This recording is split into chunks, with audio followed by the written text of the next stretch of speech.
Hi there. A common complaint of the Dyson cordless vacuum cleaners are that the batteries, which are over here, die quickly.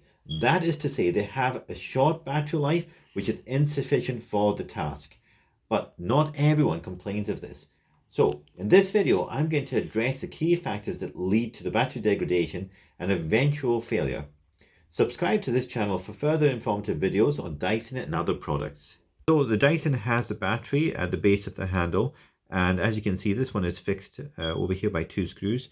Other ones come which are removable. Dyson describes their battery as lithium ion designed with high safety, power and energy in mind. These batteries have a hard life. They're put under considerable stress when the following factors. So the disruption of any of the air which goes from the tip of the tool all the way through the machine, anywhere in the air, if it's disrupted, will cause the Dyson not to work as well as it should do.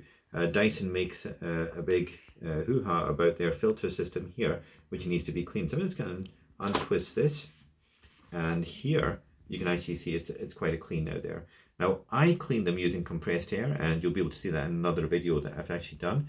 But what I've also suggested is that, as I said, any area which impedes the movement of air will cause problems for the Dyson. So I also end up blowing up cold air into all these areas here, and you'll see a huge amount of dust, and also between these small tiny holes here. So blow that area with the compressed air as shown in my other video, and you'll find that you'll just get a stream of dust. All of that dust puts pressure on the machine because it's having to force the air through that. So when you're cleaning the filters, I also recommend to actually clean out all these areas. But compressed air, if you have it, you have it. If you don't, then of course you don't. Okay. So these lithium ion batteries are quite delicate. They're quite precious when it comes to charging them. So these need to be charged between the temperatures of 18 to 28 degrees Celsius. So if you're thinking of putting this into an airing cupboard, which is warm, it's probably not the best idea. Neither is placing it in direct sunlight. When you've started hoovering and you're hoovering away, these batteries can get quite hot, taking it above those temperatures that you want to be charging at. So after using the vacuum cleaner, let it cool down for a bit before placing on the docking station. These lithium-ion batteries do have a limited number of times they can be charged. Imagine them as a consumable item, so replacing them for every 2 to 5 years. I think Dyson comes with a 2-year battery guarantee on these. But if you're going to replace them, consider replacing them with a genuine Dyson battery. They come in about £85. Why would you not replace it with a cheaper one? Again, Dyson have mentioned that there is fire elements. Now, can we trust third-party manufacturers of batteries? Again, I've got another video showing third-party manufactured rechargeable batteries and how they look the same, look identical, and you can't really test how powerful they are. But when you actually measure them out and you're able to look at them in detail, you may find they come short of the margin.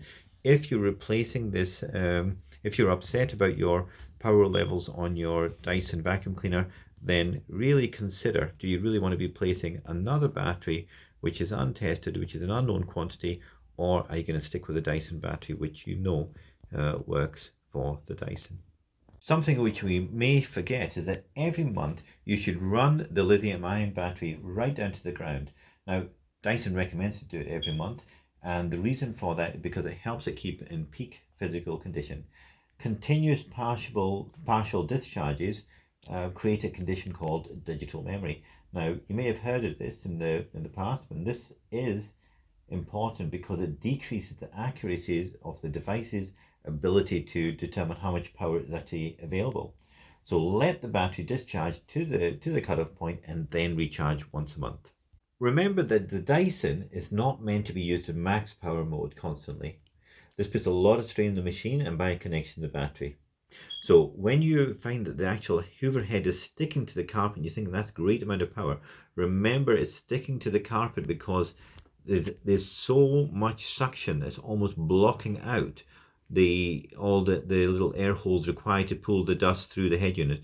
So take it one step back and just drop the power just to either an eco mode or the power mode up from that, but don't use the maximum unless you really need to. I hope you've enjoyed this video, and hopefully you'll find that it helps you to keep your Dyson in peak condition.